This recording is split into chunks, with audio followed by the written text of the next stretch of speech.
सरोज कुमार मिठारी यांचं आत्मकथन वळण. वळण. मी कोण आहे, कोठून आलो, कुठं जायचं या प्रश्नांचा शोध घेऊ इच्छिणाऱ्या प्रत्येक व्यक्तीसाठी भरकटलेलं जहाज मार्गस्थ करणारा दीपस्तंभ. ते वाचून जपाल, जोपासाल तर तुमच्या आयुष्याचंही सोनं झाल्याशिवाय राहणार नाही. डॉक्टर सुनील कुमार लवटे. भाग तिसरा. गोकुळ शिरगाव हे पुणे बंगळुरू महामार्गावरील कोल्हापूर शहराजवळचे आणि औद्योगिक वसाहतीमुळे नागरीकरण झालेले एक छोटे गाव. गावात श्रीकृष्णाचे एक जुने मंदिर, मंदिरात पश्चिमाभिमुख श्रीकृष्ण मूर्ती, मंदिराला लागूनच सुंदर धबधब्याचा प्रवाह असलेला पाण्याचा डोह, पुढे काही अंतरावर कालिया डोह आणि मंदिरापासून दक्षिणेला काही किलोमीटर अंतरावर असलेला गोवर्धन पर्वत.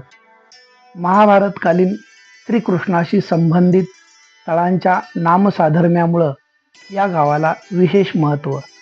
यास अनुसरून अनेक चमत्कृतीपूर्ण कथा येथे जोडलेल्या. असे असले तरी निसर्गाचा सुंदर आविष्कार या मंदिर परिसरात ठळक दिसून येतो. या परिसराची भुरळ मराठी चित्रपट सृष्टीलाही पडली होती. गावापासून उत्तरेला अगदी 2 मैलावर कोल्हापूर चित्रनगरी आहे. आमच्या गावातील श्रीकृष्ण मंदिराचा परिसर तर चित्रीकरणासाठी पसंतीचे ठिकाण ठरले. भालू, असला नवरा नको ग बाई, हेच माझं माहेर अशा कित्येक प्रसिद्ध मराठी चित्रपटांचे चित्रीकरण येथे झाले. यातूनच दादा कोंडके, नाना पाटेकर, राजा गोसावी, रवींद्र महाजनी, अशोक सराफ, लक्ष्मीकांत बेर्डे, रंजना, उमा भेंडे, अलका कुबल आदी चित्रपट कलाकारांची काही काळ येथे मांदियाळी राहिली. या गावाच्या नावावरूनच येथील कोल्हापूर जिल्हा सहकारी दूध उत्पादक संघाने आपल्या दुधाला गोकुळ दूध नाव दिले, जे पुढे कायमचे प्रसिद्ध झाले. शिरगावात माझा 6वीच्या वर्गात प्रवेश झाला. येथे शिक्षकांना गुरुजीऐवजी सर म्हणण्याची पद्धत होती. जोग सर मुख्याध्यापक, तर कुलकर्णीबाई वर्ग शिक्षिका. इंग्रजीला मोडकबाई व नंतर किडगावकर सर. गणितासाठी पाटीलबाई, विज्ञानासाठी सातपुते सर, हिंदीसाठी भागवतबाई आणि मराठीसाठी सिद्धनाळेबाई होत्या. माझी आई MIDCमध्ये एका कारखान्यात कामाला जात होती. त्यापूर्वी ती शाळेतल्या मुलांना दूध वाटायचे काम करायची. त्यामुळं सर्व शिक्षक तिला ओळखायचे. कुलकर्णीबाईंनी मला 6वीची पुस्तके आणून दिली. सातपुते सरांचा पहिलाच तास. मी नवीन म्हटल्यावर माझ्याबद्दल त्यांना खूपच उत्सुकता. त्यांनी मला उभे करून माझे नाव, त्यापूर्वीची शाळा याबद्दल विचारले. मी सर्व काही सांगितले. तेव्हा वाह वाह छान असे म्हणत त्यांनी माझे कौतुक केले. त्या कौतुकाने मीही हुरळून गेलो. नंतर पाढे कितीपर्यंत येतात असे विचारले. मला वाटले सर कसले पाढे म्हणायला लावणार. तेव्हा दाबून उत्तर दिले, 20 पर्यंत येतात. सर खुश. खूप छान, वर्ग लईच हुशार आहे रे. नंतर लागलीच मला पाढे म्हणून दाखवायला सांगितले. मग मात्र घामच फुटला. गणिताचं पुस्तक कधी न उघडलेला मी पाढे कुठला म्हणतोय. गप्प उभा राहिलो. तसे सर संतापले आणि पहिल्या तासालाच माझी धुलाई झाली. एकूणच माझी प्रगती पाहता सातपुते सरांनी ती शाळेतल्या इतर शिक्षकांच्याही कानी घातली. त्याच दिवशी दुपारी मोडकबाईंचा तास झाला. त्यांनी फळ्यावर काही शब्द लिहून दिले आणि उद्या येताना पाठ करून या अशी सूचना केली. इंग्रजी तर माझ्या आवडीचा विषय. रात्रीतच सगळे शब्द तोंडपाठ. दुसऱ्या दिवशी शाळेत बाईंनी पाटीवर शब्द लिहून दाखवायला मुलांना सांगितले, तर अवघ्या काही मिनिटांतच माझे शब्द तयार. मी बाईंना पाटी दाखवायला गेलो. ते शब्द पाहून ते मीच लिहिले यावर बाईंचा विश्वास बसेना. त्यांनी मला तोंडी शब्द विचारायला सुरुवात केली, तर माझी उत्तरे तयार. मोडकबाई खुश. गणितात मागे असलो तरी इंग्रजीत अव्वल आहे हे त्यांनी मान्य केले. गणिताचाही अभ्यास कर अशी सूचना त्यांनी केली. जिथे पायाच कच्चा राहिलेला तिथे आता कोणाकडून तयारी करून घेणार हा प्रश्न माझ्यापुढे होता. त्यामुळे गणितापुरते मौन बाळगून जेवढा जमेल तेवढा इतर विषयांचा अभ्यास मी करीत असे. पाटीलबाई कडक शिस्तीच्या, पण माझी गणित विषयातील दुर्दशा पाहता त्यांनी 6वी व पुढे 7वीत मला कधीही गणिताच्या तासाला उठवले नाही, की अभ्यास केला काय म्हणून विचारले नाही. त्यांच्या दृष्टीने मी वर्गात असूनही नसल्यासारखा. माझ्यात आधीपासूनच गणित समजून घेण्याची कुवत नव्हती आणि माझ्या पातळीवर येऊन मला गणित शिकवण्याची त्यांची तयारी नव्हती. व्हायचे ते नुकसान झाले. गणिताच्या मूलभूत ज्ञानापासून मी कायमचा वंचित राहिलो. पाया कच्चाच राहिला. मुख्याध्यापक जोग सर हौशी माणूस. त्यांनी कोकणात सहलीचे आयोजन केले होते. पैसे भरण्याच्या सूचना आम्हाला मिळाल्या. मी घरी हट्ट धरून पैसे मिळवले आणि शाळेत आणून भरले. माझ्या या हट्टीपणामुळे आई चांगलीच चिडली होती. तिने सरळ शाळेत येऊन सातपुते सरांना माझ्या हट्टाबद्दल सांगितले. सातपुते सर त्यावेळी सहलीच्या विरोधात होते, कारण त्या दरम्यान अयोध्येत बाबरी मशीद पाडल्याच्या कारणावरून देशात सर्वत्र दंगली उसळल्या होत्या. त्याचे पडसाद कोल्हापुरातही उमटले होते. अशा तणावपूर्ण वातावरणात सहल नको असे सातपुते सरांचे म्हणणे. तर मुलांची सहल आहे, पुन्हा संधी मिळत नाही, काळजी घेऊन सहल काढू असे जोग सरांचे म्हणणे. यातच पहिला सहलीचा वर्गणीदार मी आणि आईचीही माझ्याबद्दल तक्रार. तेव्हा संतापलेल्या सातपुते सरांनी, माणसं रस्त्यावर मरत आहेत आणि तू सहलीसाठी घरी हट्ट धरतोस असे म्हणत त्यांनी मला चांगलेच फोडून काढले.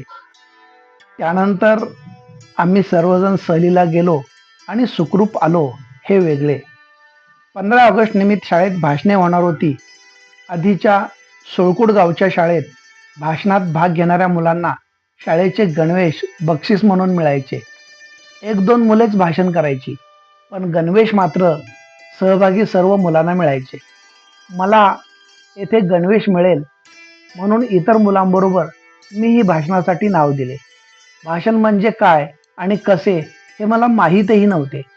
अखेरच्या मराठीच्या पुस्तकातील लोकहितवादी यांच्यावरील विचारधन तोंडपाठ केले. सभागृहात भाषणे सुरू झाली. माझा नंबर आल्यावर सूचना मिळायच्या आतच मी पुढे जाऊन जे भाषण सुरू केले ते शेवटचे वाक्य संपल्यावरच थांबलो. माझी सुसाट रेल्वे पाहून सर्वांची करमणूक मात्र झाली. तर एरवी माझ्यावर कडक लक्ष ठेवणारे सातपुते सर माझ्यावर मात्र जाम खुश झाले. अरे, याचे पाठांतर भन्नाट आहे की रे म्हणत कौतुक केले. गणवेश काही मिळाला नाही, पण सातपुते सरांनी केलेलं कौतुक कोणत्याही बक्षिसापेक्षा कमी नव्हतं. 7वीत घडलेले आणखी एक प्रकरण मोठे गमतीदार ठरले. वर्ग शिक्षिका कुलकर्णीबाई यांची बदली होणार होती. त्यामुळं आम्हा मुलांची वर्गातच रडारड सुरू झाली. बाई आम्हाला सोडून जाणार याचं मोठं दुःख आम्हाला झालेलं. अखेर बाईंना भेटवस्तू देऊन निरोप द्यायचा असे ठरले. वर्गातील उदय हा बाईंचा लाडका. त्यानेच सगळे नियोजन केले. आम्ही सर्वांनी प्रत्येकी 1 रुपया वर्गणी काढून बाईंना एक मोठा डबा भेट म्हणून दिला. तोच संध्याकाळी जोग सर वर्गात आले आणि म्हणाले, बाळांनो, तुमची मागणी प्रशासनाने मान्य केली आहे. बाईंची बदली रद्द झाली आहे. बाई आता येथेच राहतील बरं का. सरांच्या या घोषणेने खूप आनंद झाला, पण आम्ही वर्गणी काढून बाईंना डबा दिला. त्याचं काय यावरून मुलात वाद होऊ लागले. हे सर्व नियोजन करणाऱ्या उदयकडे सर्वांनी 1 रुपया परत देण्याचा तगादा लावला. शेवटी वैतागलेल्या उदयने बाईंना घडलेला सर्व प्रकार सांगितला. यावर बाईंना हसावे की रडावे तेच समजेना. शेवटी त्यांनी तेवढ्याच पैशांचा खाऊ आम्हाला वाटला. मग हे बदली प्रकरण शांत झाले. दरम्यान इकडे सांगावच्या आजानेही लवकरच जगाचा निरोप घेतला.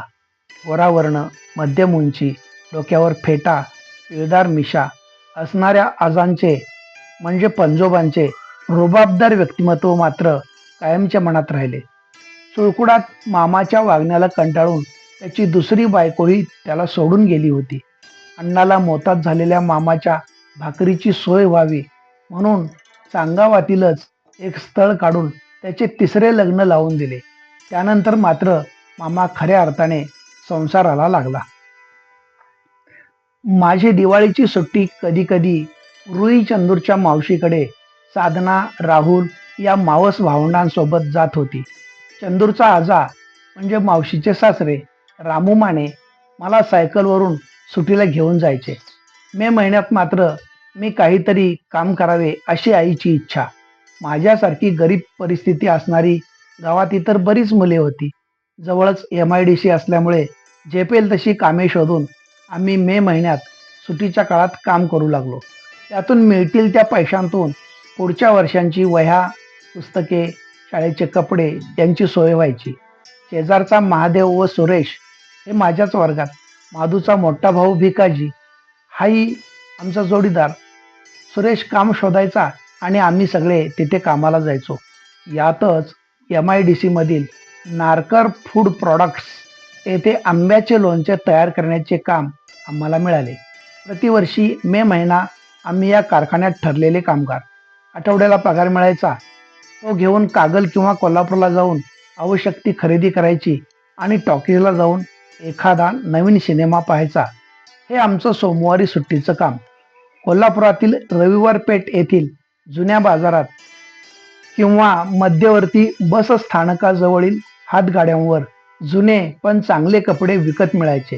ते घालून आम्ही रुबाबात फिरत असायचो. किंबहुना ते जुने कपडे आमचे दारिद्र्य झाकून ठेवायचे.